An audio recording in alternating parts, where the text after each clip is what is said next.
The cruelest thing my wife ever said about me sounded like a compliment until the whole table started laughing. I was standing beneath the chandeliers of the Savannah Heritage Club, surrounded by white tablecloths, crystal glasses, and the kind of old Southern elegance that makes people lower their voices while saying ugly things. My name is Harper. I am 43 years old, and for most of my marriage I let people mistake my quiet for emptiness because I believed the people who loved me knew the difference. That night, Caroline proved I was wrong. She stood 3 seats away from me in a pale blue dress, one hand wrapped around a champagne flute, her smile polished for donors, gallery owners, and business people who treated every charity event like a private auction for status. Across from her stood Preston Blake, the owner of Magnolia House Floral Studio, the place Caroline had dreamed about for years. It was a luxury floral and event boutique on a shaded corner near Forsyth Park, all tall windows, white roses, imported candles, and arrangements so expensive people photographed them before asking the price.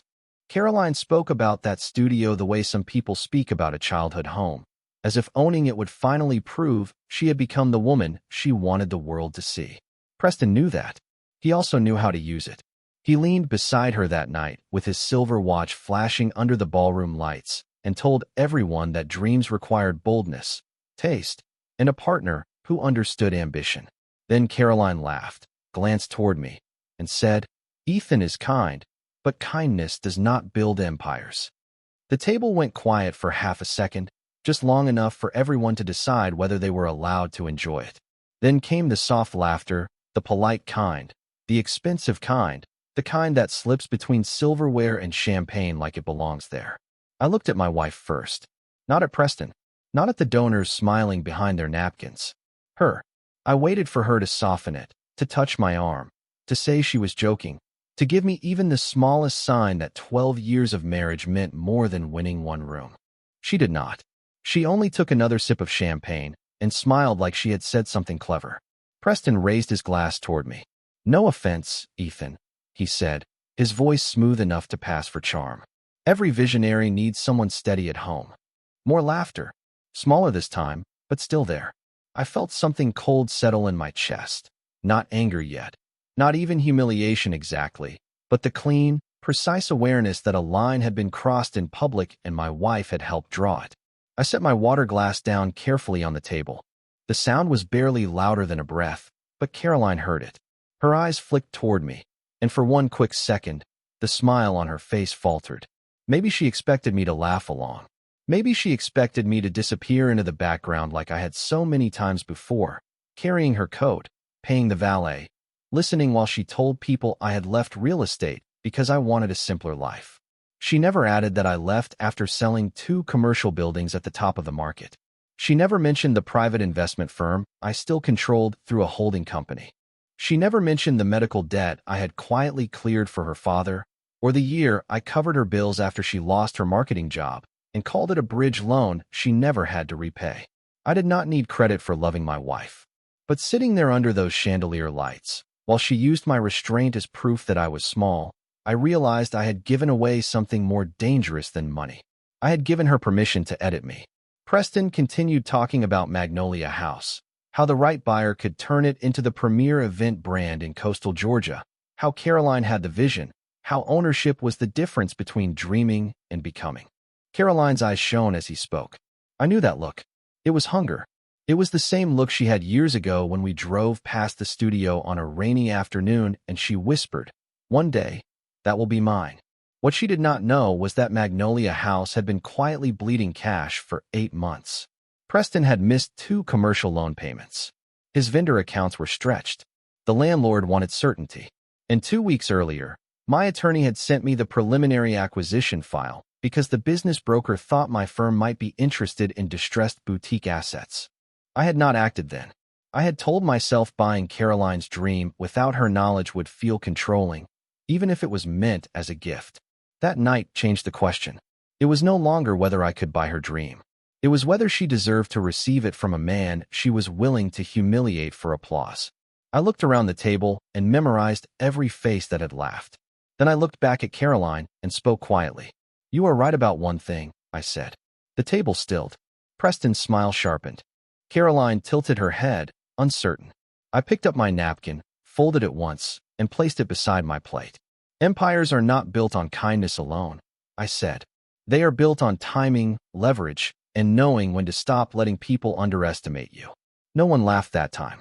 I stood, adjusted my jacket, and walked toward the exit while the string quartet played softly behind me, and Savannah's warm night waited beyond the glass doors.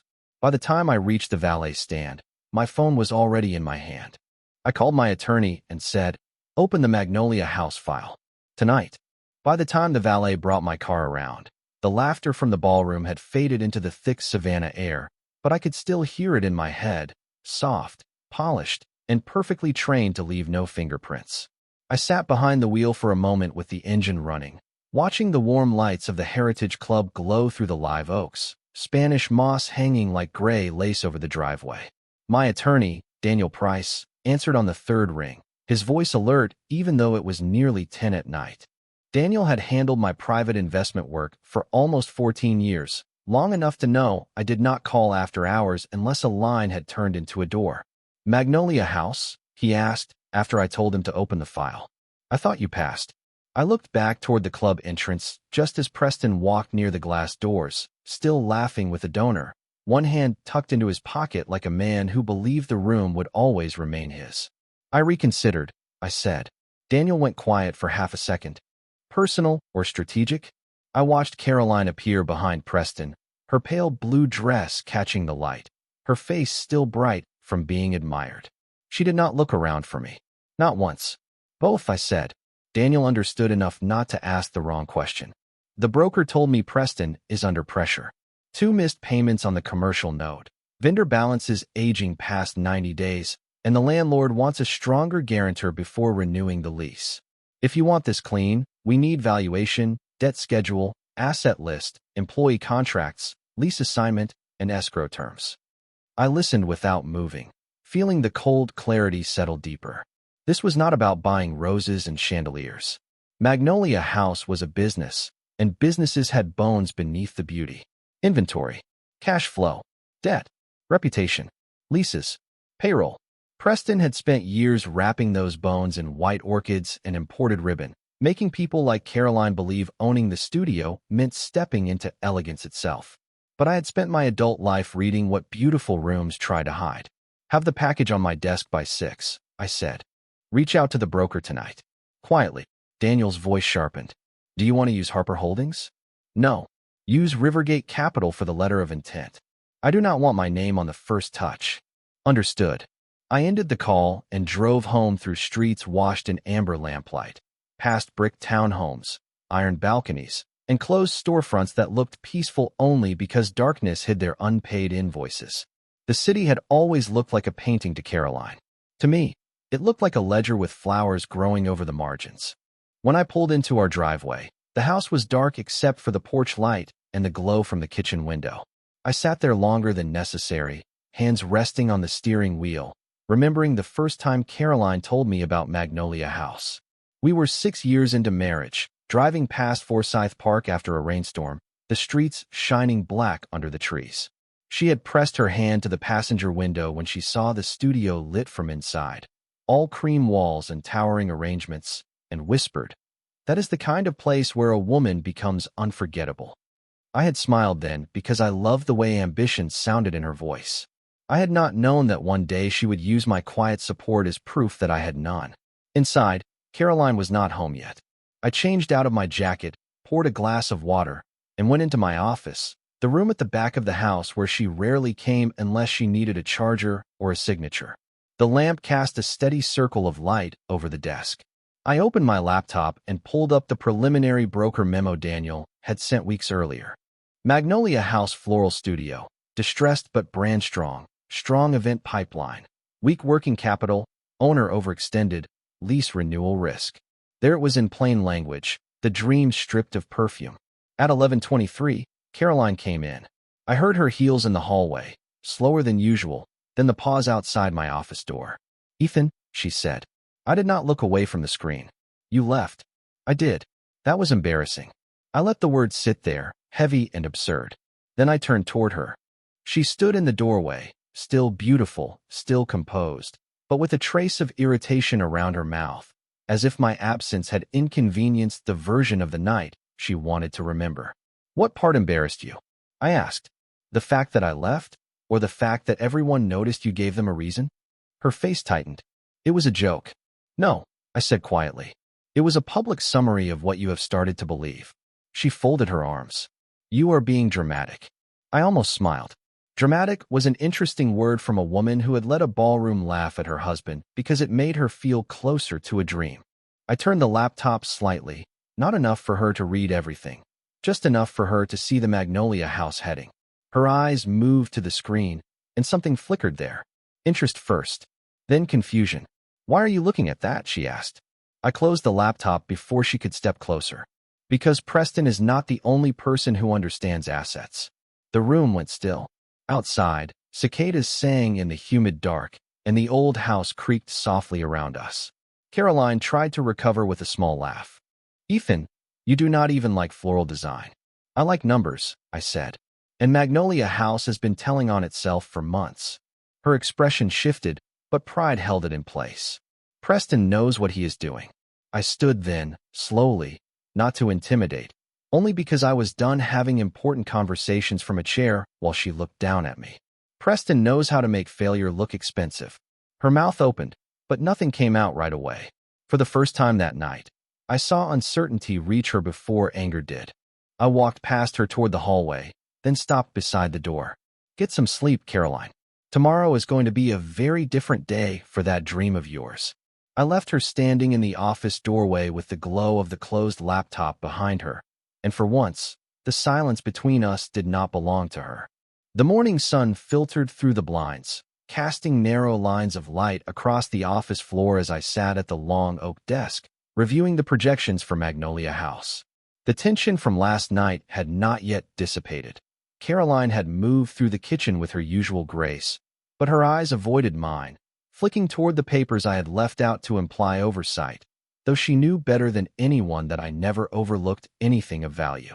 Outside, the city stirred, the distant hum of traffic punctuated by a dog barking, but in the quiet of the office, the air seemed denser, heavier, almost aware of the decisions about to unfold.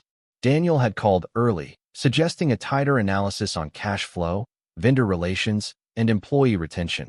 His voice was measured, professional, the same tone he always used when subtle urgency needed to be conveyed without alarm. Caroline entered then, the fabric of her pale blue blouse catching the morning light, and for a moment, our eyes met, and I saw both determination and unease.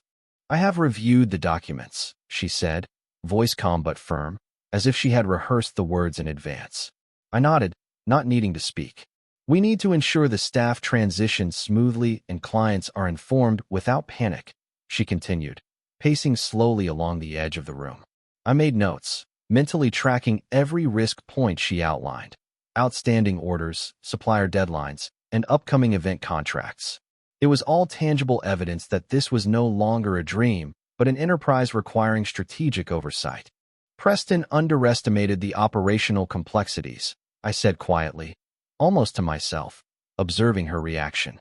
Her expression remained composed, though a faint crease appeared between her brows, betraying concern beneath the poised exterior. We discussed schedules, vendor agreements, and potential staffing adjustments for hours, both of us balancing between caution and ambition, knowing that each decision carried financial weight and reputational consequences. Outside, the day brightened, but the office remained a microcosm of focused intensity, every detail considered, every variable noted. Caroline paused by the window, gazing at the streets below, contemplating the logistics and public perception. I leaned back, watching her, acknowledging silently that her vision for Magnolia House was powerful yet vulnerable, reliant on both precision and patience. I outlined cash flow strategies, timing for client communications, and contingency planning, integrating her insights with financial forecasts, creating a blueprint for operational control that respected her vision while mitigating past oversights. By mid-afternoon, the office felt less tense. The air seemed lighter as plans solidified and action items were confirmed.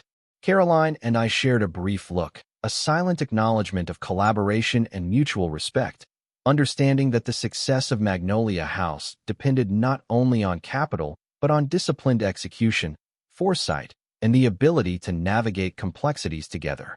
As she stepped away to begin coordinating with staff, I returned to reviewing the projections, the morning sun now fully illuminating the office, symbolizing clarity, focus, and the unspoken commitment to transform ambition into reality. By late afternoon, the acquisition file had become more than a folder on my desk. It had become a mirror, reflecting every part of Caroline's dream that Preston had dressed in candlelight while neglecting the numbers underneath. Daniel sent the full report at 4:15, and I read it alone in my office while Savannah glowed outside the window, all brick sidewalks, live oaks, and soft gold sunlight that made even bad news look elegant. Magnolia House had pending event contracts worth almost $180,000 over the next 6 months, but the cash reserve was nearly empty. The vendor balance was worse than Preston had admitted. The lease renewal required a personal guarantee he could no longer provide. The flower cooler needed repairs. Payroll was 2 weeks from becoming a problem. Still, the brand itself was strong. The client list was strong. Caroline's instinct about the place had not been wrong. Her judgment about the man controlling it had been. I printed the debt schedule, placed it beside the valuation summary, and let the paper sit there like a quiet answer to every laugh from the night before. Around 5, Caroline knocked once on the office door and came in without waiting. She had changed into cream trousers and a white blouse, her hair pulled back, her makeup lighter than usual, as if the morning had worn some of the performance off her. "Preston called me," she said. I kept my eyes on the report. I assumed he would. He said someone contacted the broker about Magnolia House. Someone did. Her face tightened. "Ethan, please do not play games with me." I looked up then, because that sentence deserved my full attention. Games are what people play when they want the appearance of risk without the cost of truth. I am buying a business. The room went still. She stepped closer, her eyes searching the desk, landing on the Magnolia House header, the valuation range, the asset list, the lease terms. "You are serious?" "Yes." "Why?" The question was small, but everything inside it was not. Why now? Why this way? Why her dream? Why after last night? I folded my hands on the desk and answered only the part she had earned. Because it is undervalued, mismanaged, and recoverable. Caroline's mouth parted, then closed. "That is not the only reason." "No," I said. "It is not." She looked away toward the window, where the streetlights were beginning to blink on beneath the moss-draped trees. "I did not mean for last night to become this. Last night did not create this," I said. "It revealed it." Her shoulders shifted, a small defense rising before she forced it back down. "Preston said he can still turn it around. Preston said kindness does not build empires." Her eyes returned to mine, and for the first time that day, shame crossed her face without being disguised as irritation. I should not have laughed. You should not have agreed. The words were quiet, but they landed harder because neither of us could pretend they were unfair. Caroline came around the side of the desk and stood near the chair across from me, not sitting yet, not claiming comfort. "If you buy it," she asked carefully, "what happens to the staff?" "They stay if they want to. Wages get protected first. Vendor accounts get negotiated. The lease gets assigned. Event contracts get honored." Her face softened at that, because beneath the pride and the status hunger, Caroline did care about the beautiful machinery of the place. She cared about brides walking in with nervous mothers, about charity galas needing centerpieces, about flowers arriving before sunrise and transforming empty rooms into memories. "And Preston?" she asked. "Preston exits ownership. He may consult for 30 days if the transition requires it. Nothing more." She absorbed that in silence. I could see the dream shifting in her eyes from fantasy to structure, from scented candles and perfect photographs to payroll, contracts, debt, and decisions. That was the first honest view of it she had allowed herself. "And me?" she asked. There it was, the question hiding under every other question. I leaned back slowly. "You are not part of the acquisition." Her face changed. Not anger first. Hurt. Then anger trying to protect it. "This was my dream." "Yes," I said. "And last night you used that dream as a reason to make me smaller in front of strangers." She looked down at the papers, her fingers resting on the edge of the desk but not touching the report. "So this is punishment." I shook my head. Punishment would be buying it to close it. Punishment would be letting Preston fail and watching you lose the illusion. I am buying it because the business is worth saving. I paused, letting the next sentence come out as cleanly as possible. But I am not handing you a key to a place you thought I was too small to help build. Caroline's eyes filled, but she did not cry. For once, she let the words stand without trying to soften them with emotion. Outside, a carriage rolled somewhere down the street, its faint rhythm blending with the low hum of cicadas. Inside, the office felt smaller, not because of anger, but because truth leaves less room for performance. Daniel called at 6, and I put him on speaker. Caroline stayed where she was as he confirmed the broker had accepted a fast-track offer pending inspection, debt payoff, and lease assignment review. The numbers were clean. The timeline was aggressive but realistic. Escrow could open the next morning. When Daniel asked whether to proceed under Rivergate Capital, I looked at Caroline before answering. Her face was pale, her posture stiff, her hands clasped together like she was holding herself in place. "Proceed," I said. Daniel acknowledged it and ended the call. Caroline whispered, "You really can do this." I stood and gathered the papers into one stack. That was never the question. She looked at me then, and I saw the exact moment she understood what the night before had cost her. Not the studio. Not yet. Something more basic. The right to assume my quiet meant permission. I placed the file in my briefcase, closed the latch, and walked toward the door. "Where are you going?" she asked. "To meet the broker." "Can I come?"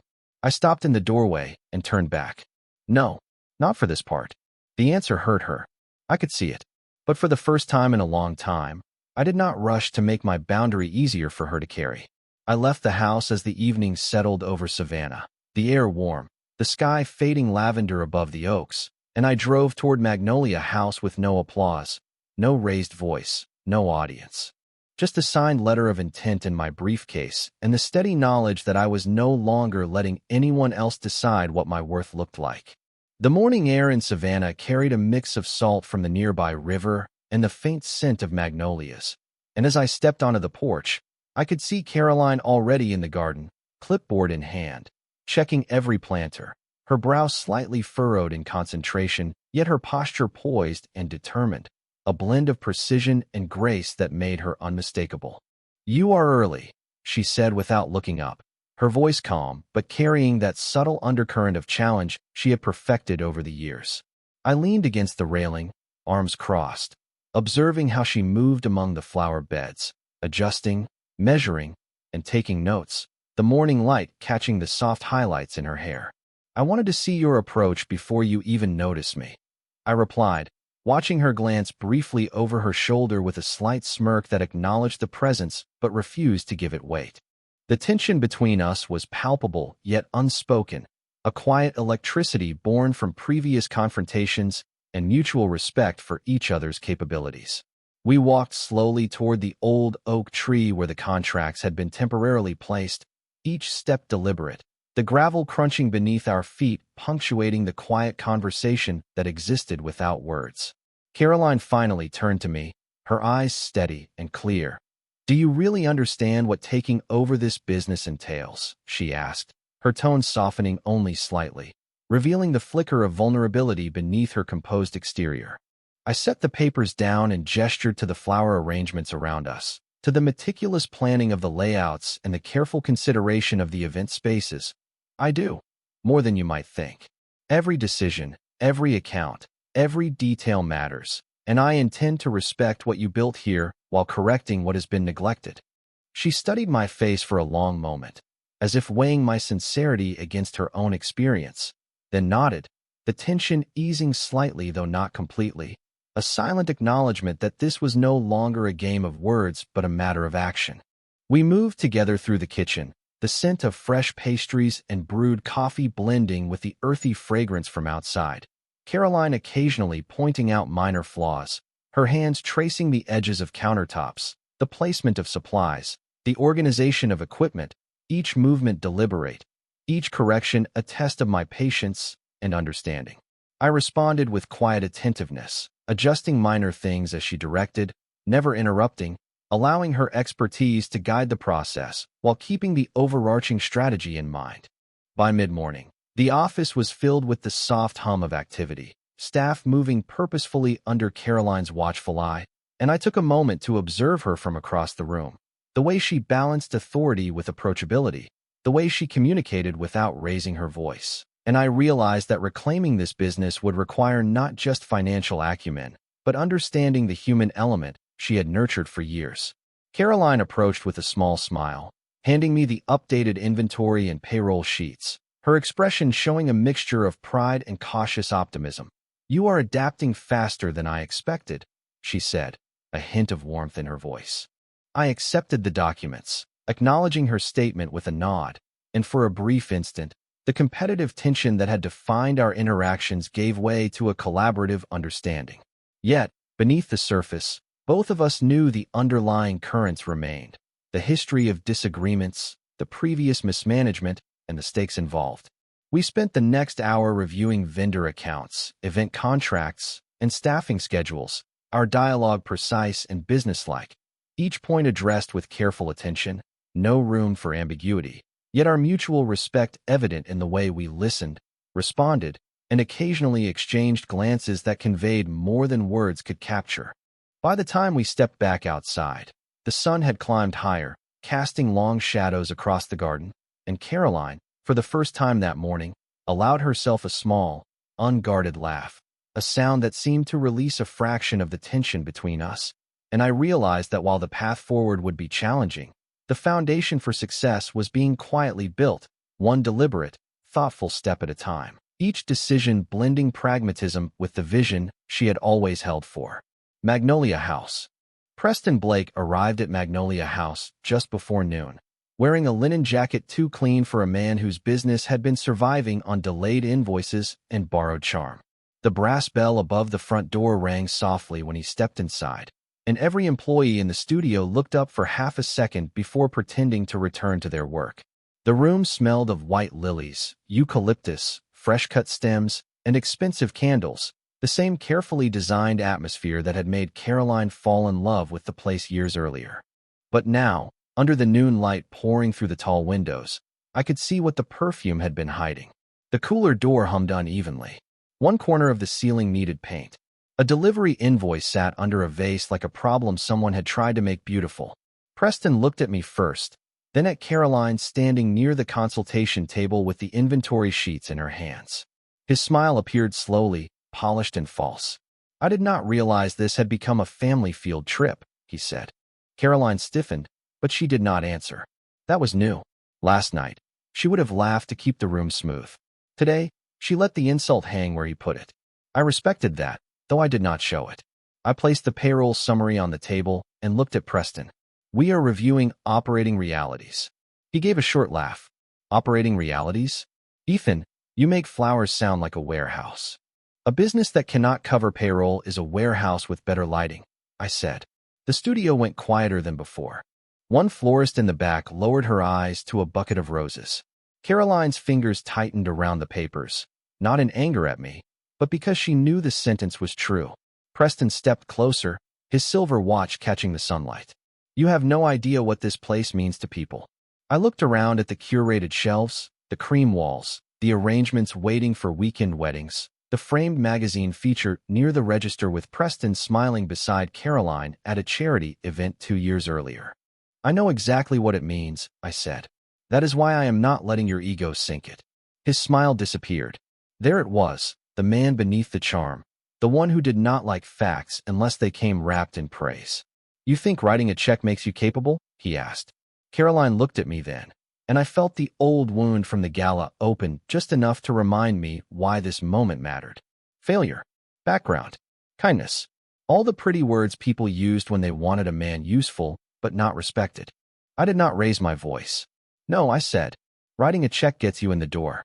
Reading the lease, debt schedule, vendor exposure, cash flow, and client obligations tells you whether you deserve to stay inside." Preston's jaw moved once, but no answer came. Daniel entered behind him with the broker, both carrying folders.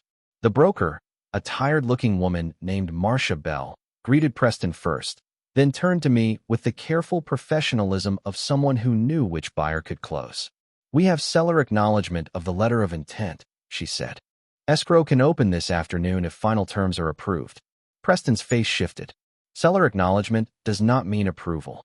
Marcia looked at him with practiced patience. Preston, the bank has already requested confirmation of payoff capacity. The landlord wants the assignment reviewed by Monday. You know the timeline. The words did not sound dramatic, but they landed like chairs being removed from beneath a man who had been posing too long. Caroline looked at Preston, and I watched another illusion loosen in her eyes. She had believed his confidence because confidence is easier to admire than competence. Now competence stood in the room with folders, timelines, payoff figures, and a plan. Preston turned to her, trying one last path through pride. Caroline, surely you understand what he is doing. He is buying leverage over you. Her face tightened, and for 1 second I wondered whether she would choose the performance again. Then she looked at the papers in her hands, the staff pretending not to listen, the studio she had dreamed of, and finally me. No, she said quietly. He is buying the business you were about to lose.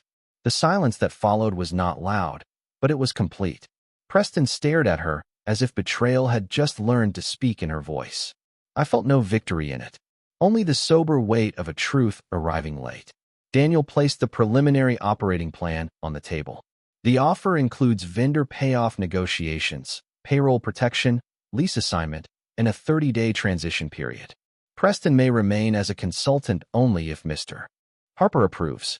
Preston laughed once, bitter and thin. Mr. Harper? He repeated, looking at Caroline, then at me. That is what we are calling him now. I met his eyes. That is what the documents call me. The broker cleared her throat and began walking through the terms. And while she spoke, I watched Caroline move through the studio with a different expression than I had ever seen there before. Not fantasy, not hunger, recognition.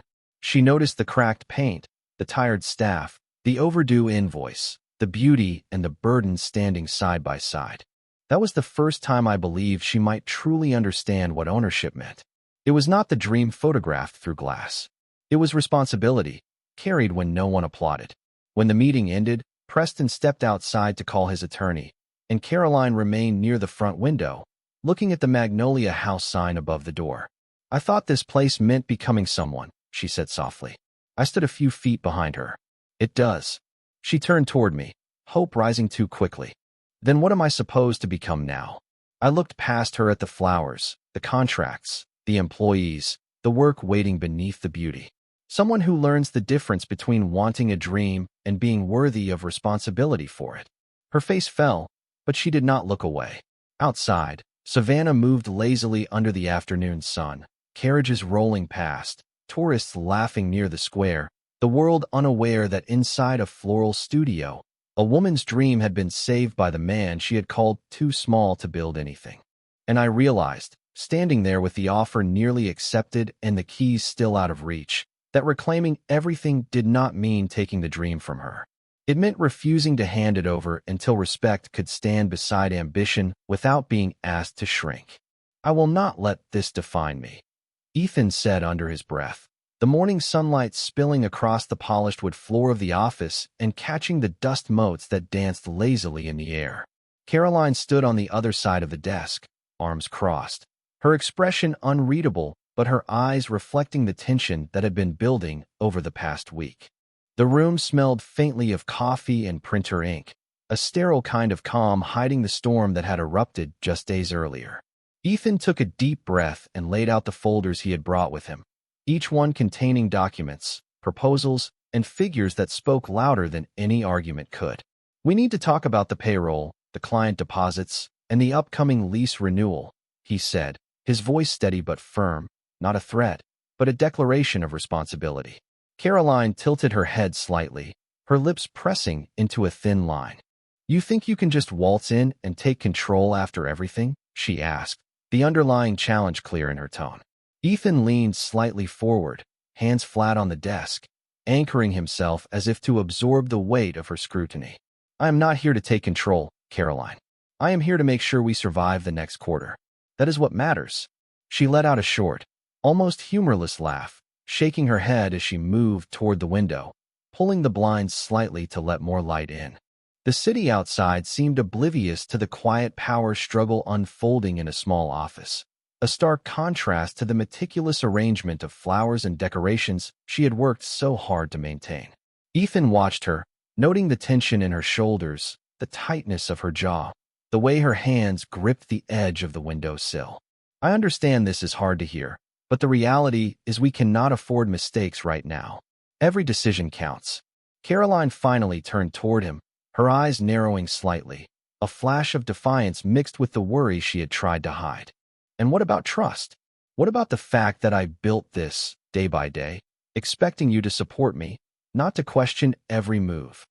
Ethan allowed himself a small nod, acknowledging the truth in her words, yet his stance did not soften. Trust is earned in moments like this, Caroline, not by promises, but by actions. And my actions are to protect the business, and in doing so, to protect you. She walked slowly back toward the desk, placing a hand lightly on one of the folders, fingers brushing the papers as if testing their weight. I need to see that you are committed to that, Ethan, not just talking about it. He met her gaze, the room quiet except for the faint hum of the air conditioner and the distant sounds of traffic outside. Then let us review the numbers, the plans, the schedules. Let us make it clear that we are both accountable. No shortcuts, no illusions, no misunderstandings. Caroline exhaled slowly, her posture relaxing fractionally, though her expression remained guarded. She picked up a folder and began to read, scanning the sheets with a precision that spoke of years of habit and dedication, her mind already calculating contingencies and potential pitfalls. Ethan watched her, silently confident that the conversation would shift the trajectory of their next steps, that clarity and honesty would begin to replace friction and suspicion. The sunlight shifted slightly, marking the passage of time, and for a brief moment, both of them were suspended in the room with the weight of responsibility and the fragile potential for cooperation. We will navigate this together, Ethan finally said, almost to himself, almost as a promise, and Caroline nodded slightly, acknowledging the beginning of a new understanding, where roles, expectations, and respect could begin to align without compromise to the vision she had fought to build. The quiet click of the office door behind them signaled the world continuing beyond these walls, yet inside, a foundation for collaboration was forming, tentative but real, as both of them prepared to face the coming weeks with deliberate focus and shared purpose, knowing that only through discipline, respect, and accountability could the business and their partnership endure the pressures ahead. Caroline stared at the spread of charts and receipts across the dining table, sunlight from the kitchen window glinting off her glasses, her brow furrowed as she calculated expenses with a meticulous precision that had always impressed Ethan. He leaned against the counter, arms crossed, observing silently, knowing that today would test their newly established boundaries. The quiet hum of the refrigerator and the ticking clock marking each deliberate pause in their conversation. We cannot let last month happen again, Ethan said calmly, moving closer to help organize the piles of invoices, his voice steady yet firm, emphasizing the importance of discipline without a hint of accusation, while Caroline nodded, tracing a line with her finger on a spreadsheet, mentally reconciling numbers that barely balanced. Her expression a mixture of concentration and cautious trust, aware that surrendering some control did not mean weakness. She lifted her eyes to meet his, a faint smile breaking through, acknowledging the effort and care behind his insistence on accountability, and Ethan returned the gesture, feeling the fragile cooperation begin to solidify as both approached the financial planning with shared intent, reviewing budgets, checking client deposits, and setting limits for discretionary spending. Discussing strategies for unexpected expenses while sipping their coffee, the aroma grounding them in the moment, creating an atmosphere where negotiation and compromise took precedence over past grievances. Outside, the neighborhood stirred with the quiet rhythm of daily life, unaware of the careful diplomacy happening within the walls of the home. Yet inside, the exchange was filled with weighty significance, each decision layered with trust, responsibility, and the acknowledgement of past mistakes, while Caroline organized receipts into labeled envelopes, her movements precise and methodical, and Ethan detailed upcoming invoices and payment schedules, ensuring no oversight would threaten their progress. As the morning wore on, their dialogue shifted toward long-term goals, discussing savings plans and future investments, the tone. Collaborative, each contributing ideas and validating the other's input, creating a balance of power and a partnership built on mutual respect rather than authority, while tensions from previous months lingered as subtle reminders but were tempered by the visible commitment to change. Their conversation punctuated by moments of laughter and relief as minor discrepancies were resolved, fostering a sense of accomplishment and shared victory over previous financial chaos. And by the time they concluded, the table was organized, the spreadsheets reconciled, and a plan set for the next quarter. The room now a symbol of teamwork and renewed trust, with Caroline and Ethan exchanging looks that carried unspoken agreement, understanding that the path forward required vigilance, communication, and continued cooperation, and both felt a tentative optimism as they stepped back to admire the organized, orderly scene, knowing that today had marked an important step in rebuilding not only their financial stability, but also their collaborative partnership and shared responsibility, reinforcing the foundation for all decisions to come. The next morning at Magnolia House, the brass bell above the front door rang before 9, and every head in the studio turned as Preston Blake stepped inside with the same polished smile he had worn at the fundraiser, only now it looked thinner under daylight. I stood near the consultation table with Daniel on my left, Marcia Bell across from me, and Caroline beside the front window, holding the updated event calendar like she was afraid one wrong movement might make the whole room collapse back into illusion. The studio was already awake around us, florists trimming stems, buckets of hydrangeas lined along the wall, white roses opening under the cooler lights, the smell of eucalyptus and damp greenery filling the air with the kind of beauty that usually made people forget numbers existed. But there were numbers everywhere now. Vendor balances, payroll obligations, lease assignment deadlines, deposit schedules, repair estimates. The dream had paperwork, and for the first time, Caroline was not looking away from it. Preston removed his sunglasses slowly, glancing from the documents to me, then to Caroline. "I thought we had an understanding," he said. His voice was smooth, but his eyes were not. Caroline did not answer. I appreciated that she did not step in to protect him from the silence. Daniel opened the folder in front of him. "We are here to finalize the purchase structure, not revisit prior conversations."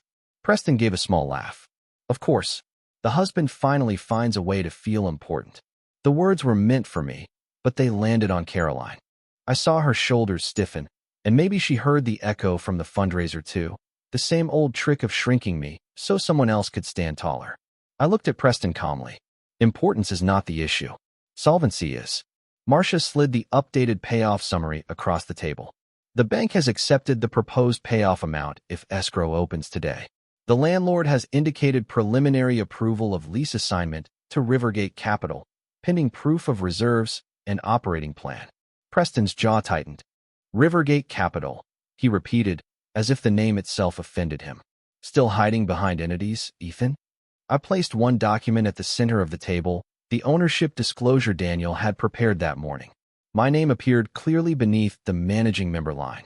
Caroline's eyes moved to it, and even though she already knew, seeing it there changed something in her face. Ink has a way of making truth less negotiable. "No," I said. "Not hiding." The studio went quiet enough for the snip of pruning shears in the back room to sound sharp. Preston looked at the page, then at Caroline, trying to find the version of her who would have smiled through his arrogance 2 nights earlier.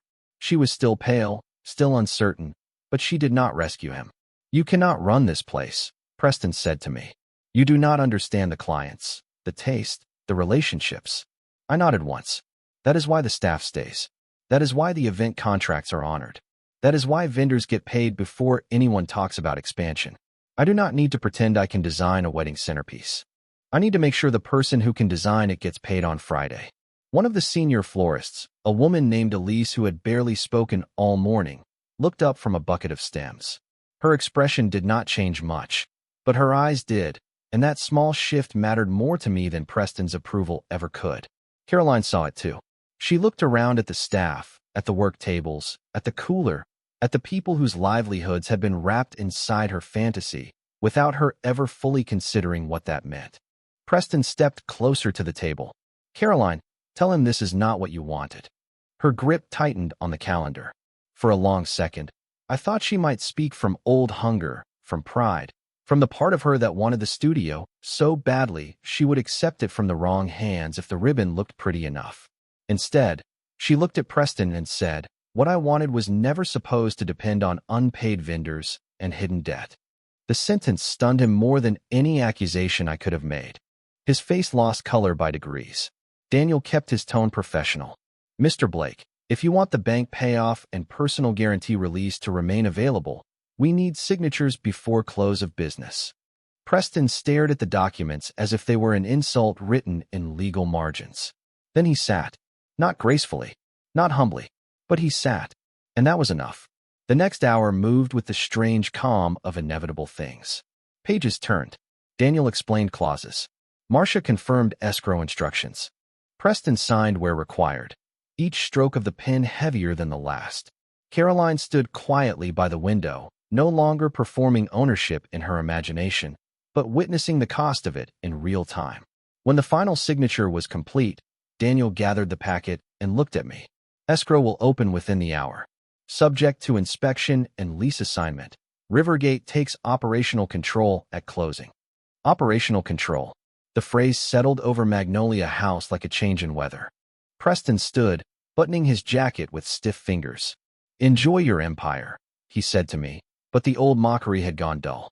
I looked around the studio, at the flowers, the staff, the repair list, the debt schedule, the woman I loved standing inside the dream she had once used to measure me, and finding it much heavier than she expected. "It is not an empire," I said. "It is a business. That is the first thing you forgot." Preston left without answering. The bell above the door rang behind him, bright and delicate, almost cheerful. For a moment, nobody moved. Then Elise returned to trimming roses. Another florist answered the phone. The studio breathed again. Caroline walked toward me slowly, stopping on the other side of the consultation table. "You did it," she said.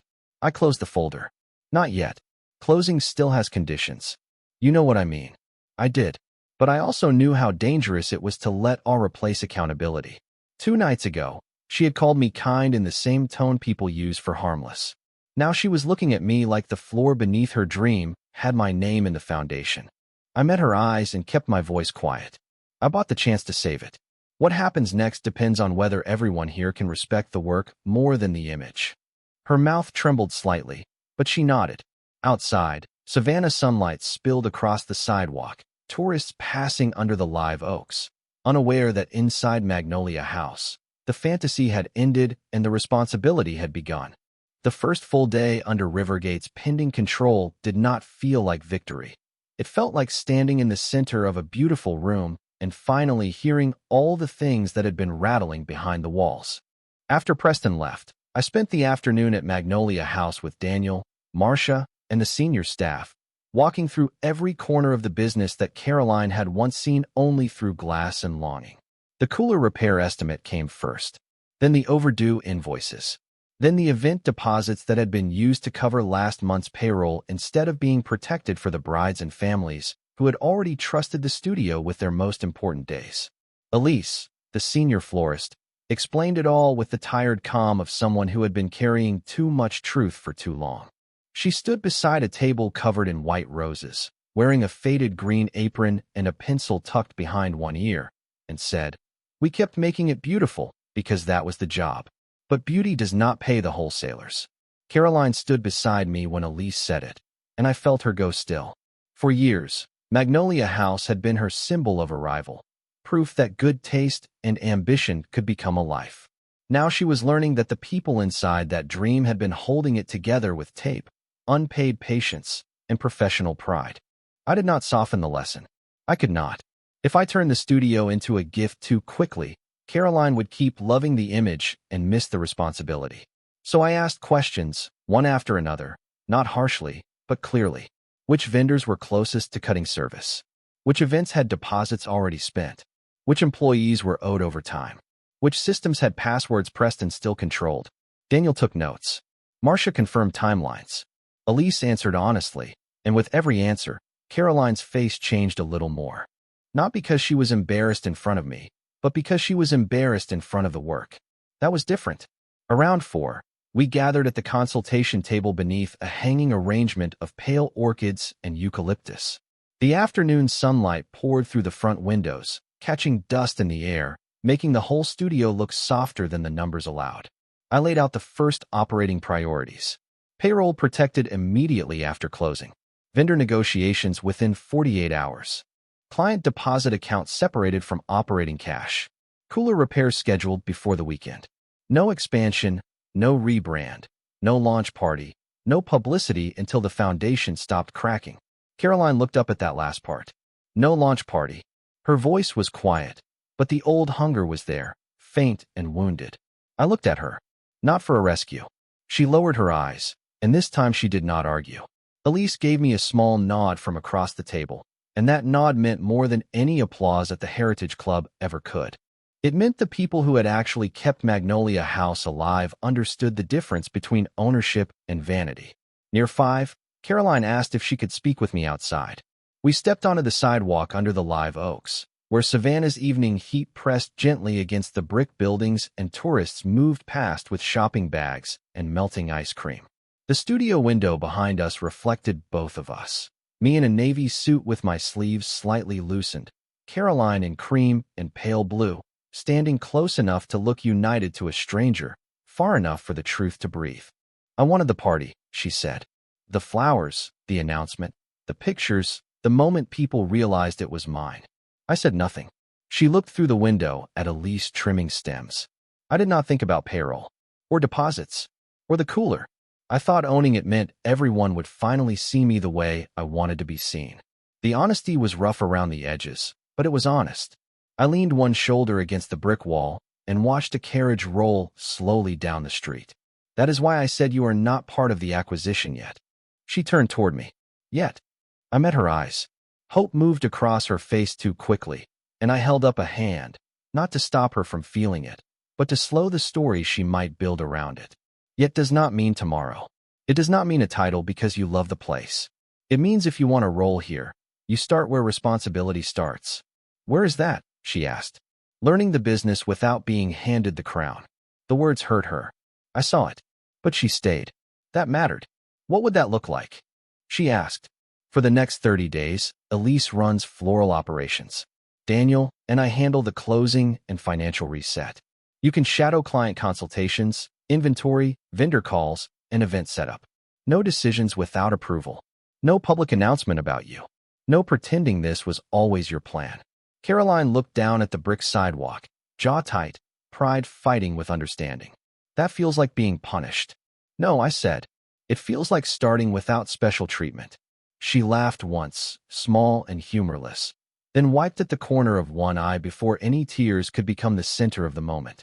I hate that you are right. I do too, I said because I meant it. Loving someone makes boundaries expensive. People who talk about self-respect rarely mention how heavy it feels when the person on the other side is someone you once wanted to give everything to. Caroline looked back through the window at the studio. And us. I watched her reflection beside mine, the gap between our shoulders visible in the glass. Us is not fixed by a purchase agreement. She nodded slowly. I know. Do you? I am starting to. That was not enough, but it was more than she had given me at the table beneath the chandeliers. We went back inside as the staff began closing for the day. Elise handed Caroline a clipboard without ceremony. Tomorrow morning, 6:30, she said. Wholesale delivery. Wear shoes you can stand in. Caroline looked at the clipboard, then at me. I did not rescue her from the ordinariness of it. She nodded. I will be here. After the lights were dimmed and the front door locked, I stood alone for a moment inside Magnolia House while Caroline waited outside. The studio was quiet now, stripped of music and customers and Preston's charm. Just buckets, invoices, tools, contracts, tired flowers, and possibility. I had not bought an empire. I had bought a chance to save something real from people who loved how it looked more than what it required. When I stepped out, Caroline was under the oak tree, holding the clipboard to her chest. She did not ask for the keys. She did not ask what people would think. She only said, 6:30 is early. I looked at her, almost smiling. Dreams usually are. For the first time since the fundraiser, she smiled without performing. Small, uneasy, real. And as we walked to separate cars beneath the warm Savannah dusk, I understood that reclaiming everything did not mean taking all the power for myself. It meant making sure respect stood at the door before anyone was allowed inside. The morning sunlight filtered through the office blinds in crisp lines across the polished wooden floor as I arrived at the company headquarters, the tension from yesterday still lingering like a low hum between Caroline and me. She had remained silent during the drive, eyes fixed on the horizon as if seeing a different reality than mine, and the moment we stepped inside, the employees' murmurs and curious glances reminded me that the shift in control was more than financial. It was symbolic. And Caroline's presence in the lobby carried a weight of expectation and uncertainty, her posture rigid yet determined, shoulders squared, hands lightly gripping her purse, while I kept a calm distance, observing the balance of her confidence and apprehension, knowing that the first interaction with the staff would set the tone for everything that followed. As we approached the main conference room, the receptionist discreetly acknowledged us, and I signaled Caroline to follow without drawing attention to the sudden transition of authority, which she did, a subtle inhale betraying a mix of anxiety and readiness.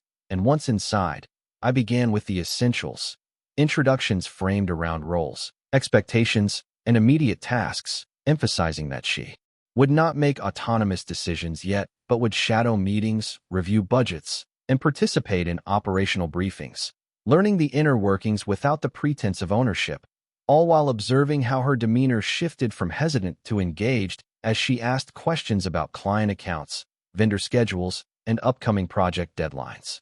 Her notes were meticulous, pen moving steadily across the pages as she absorbed the structure of responsibility, occasionally glancing at me for validation, and I provided answers in precise, measured tones, reinforcing the boundaries while encouraging proactive learning. By mid-morning, we walked the production floor where employees were preparing for current orders, and Caroline's eyes widened at the organized chaos of assembly lines, inventory racks, and quality checks, a glance at each employee station revealing both her awe and the dawning realization of what had been overlooked in the past, and I prompted her to engage with the staff, asking questions about workflow, inventory challenges, and client communications, observing her interaction with respect and curiosity rather than entitlement, and noting how the team responded to her newfound presence, a mixture of guarded interest and tentative approval. As we moved through finance, operations, and client relations, I reminded Caroline of the importance of accountability, emphasizing that each decision impacted real clients and employees, and that understanding the consequences of prior mismanagement was crucial. Her nods conveying comprehension and a willingness to learn. Lunch was brief, a quiet corner where we reviewed morning observations, and Caroline admitted feeling overwhelmed yet eager to demonstrate her commitment, which I acknowledged, stressing that consistent effort and humility were prerequisites for regaining trust. The afternoon sessions included vendor calls, problem-solving meetings, and live demonstrations of client interactions, each situation designed to reinforce the operational learning curve and test Caroline's readiness to assume responsibility, while I guided, corrected, and encouraged reflection, ensuring she internalized the lessons without overstepping authority. By the end of the day, the initial apprehension had given way to focused attention, Caroline walking beside me through the emptying corridors, her expression softened by the tangible reality of the work required, understanding that reclaiming the business was a process measured in competence, patience, and consistent presence rather than symbolic gestures or immediate recognition. And as we left, I noted her quiet determination, a subtle smile hinting at growth, and the staff watching her departure with cautious optimism, signaling the beginning of a shift that would need careful nurturing, discipline, and guided mentorship to ensure that the promise of transformation became a lived, sustainable reality.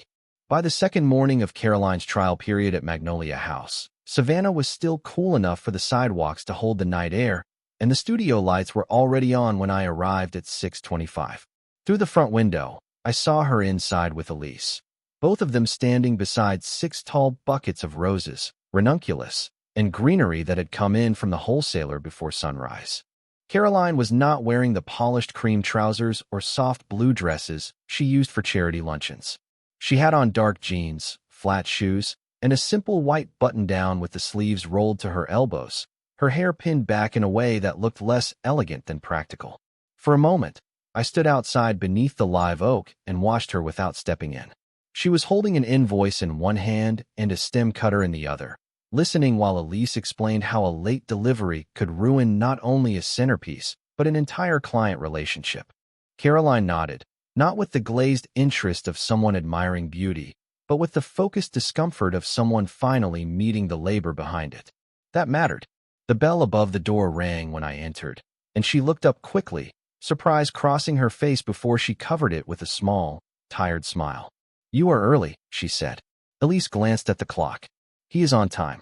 Flowers do not wait for people who like sleeping in." Caroline accepted the correction without flinching, and I felt a quiet shift in the room. 2 days earlier, she might have laughed off a comment like that to protect her pride. Now she turned back to the invoice and asked, "Do we reject the damaged stems or negotiate a partial credit?" Elise looked at me, then back at Caroline. "Now you are asking the right question." I did not interrupt. My role that morning was not to perform ownership. It was to see whether Caroline could respect responsibility when nobody was admiring her. Daniel arrived at 8 with the updated escrow checklist, and we gathered around the consultation table while the staff moved through the shop, prepping arrangements for a rehearsal dinner on Tybee Island and a bridal shower near Monterey Square.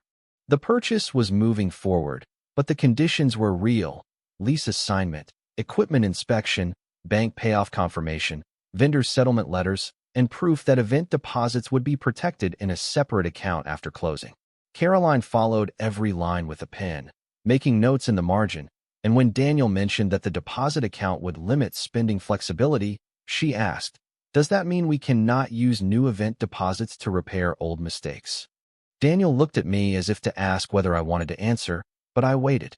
Elise answered instead, "That is exactly what it means." Caroline lowered her eyes, and I could see the lesson settle. Dreams do not become stronger because money moves faster. They become stronger when money stops being borrowed from tomorrow to make today look graceful.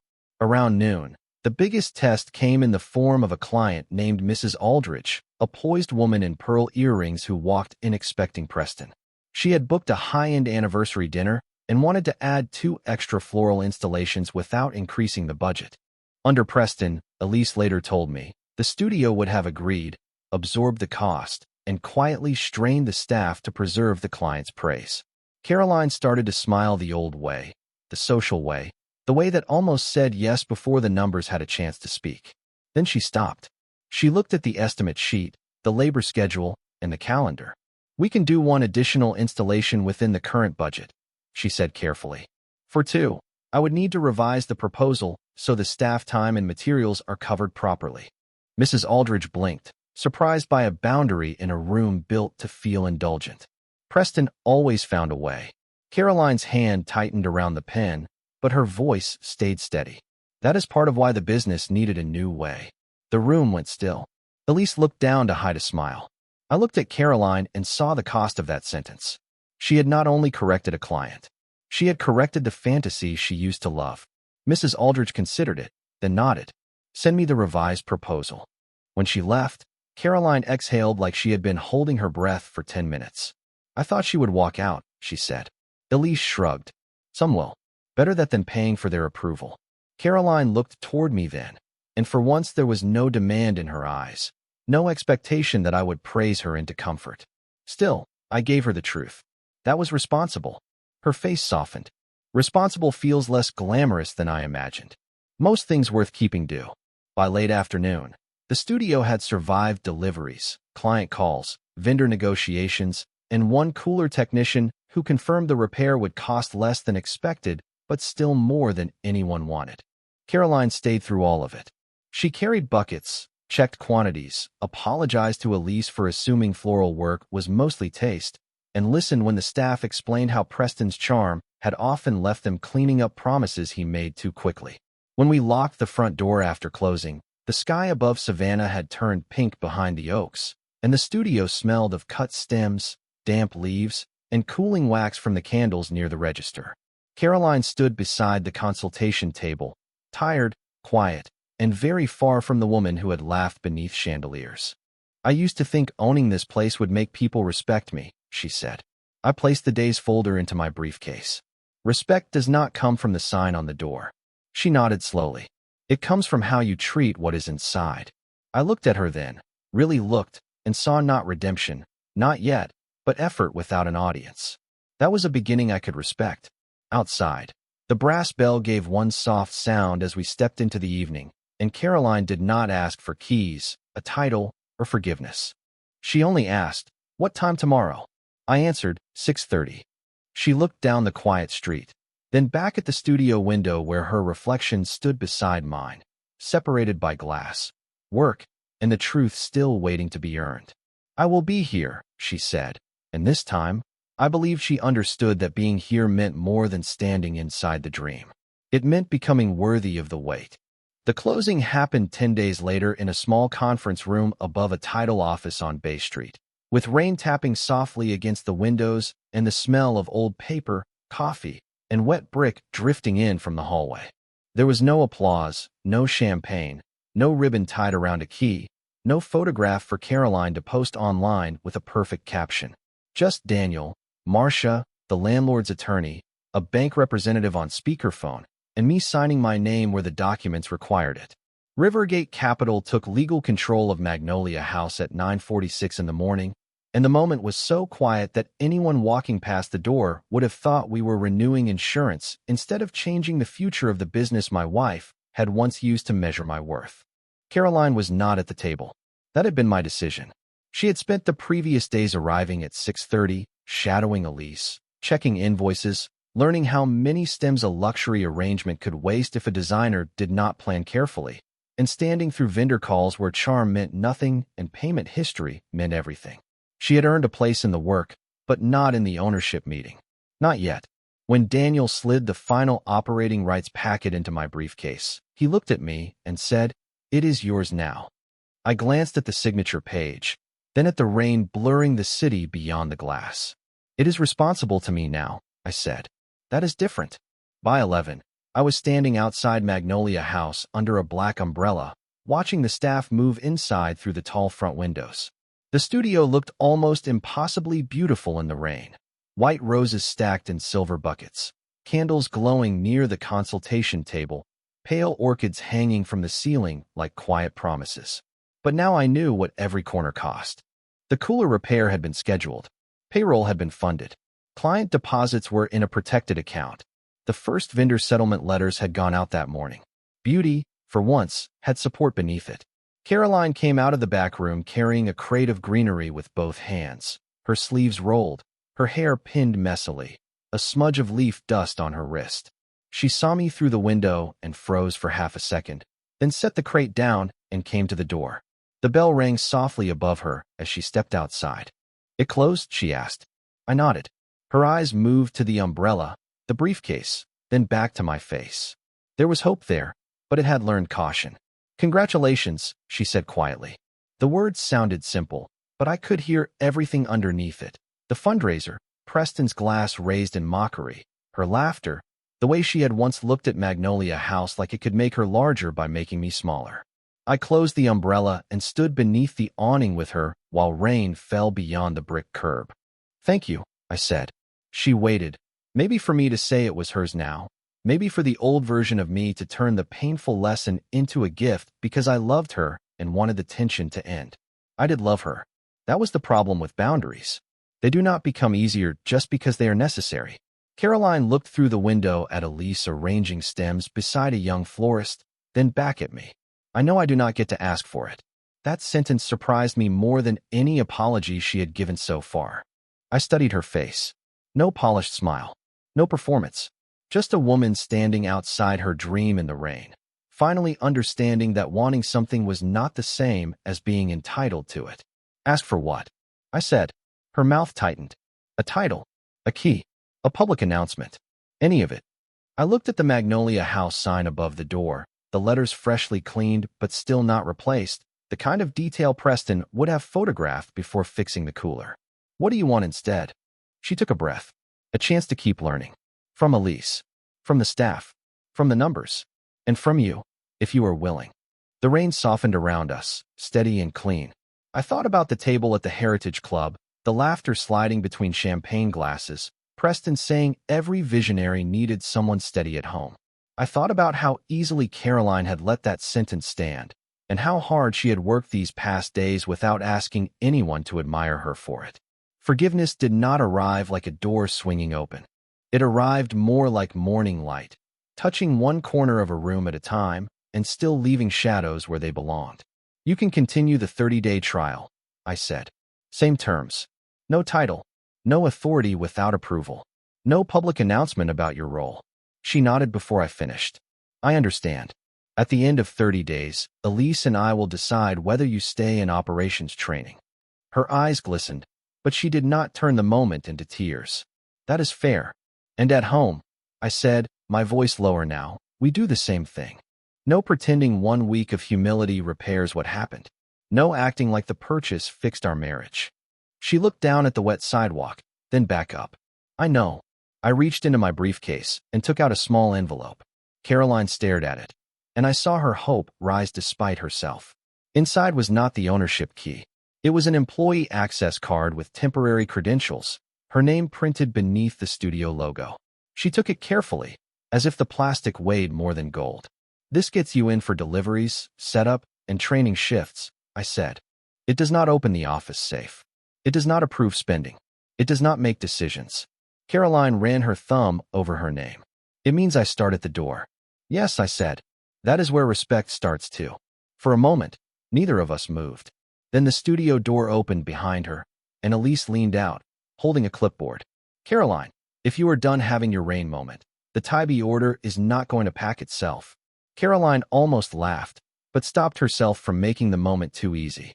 She looked at me once more. 6:30 tomorrow? 6:30 tomorrow, I said. She went back inside, the bell giving its gentle sound as the door closed. Through the glass, I watched her take the clipboard from Elise and listen, really listen, while the staff returned to work around her. She was not the owner. She was not the face of the brand. She was not standing in the spotlight she had wanted. But she was present, and for the first time in a long while, presence meant more than appearance. I stood on the sidewalk a few minutes longer, rain ticking softly against the awning, the signed acquisition papers in my briefcase, the studio alive beyond the glass. I had bought the dream, yes, but I had also bought the chance to protect it from vanity, from charm, from careless applause, and from the version of love that gives everything away just to avoid being called difficult.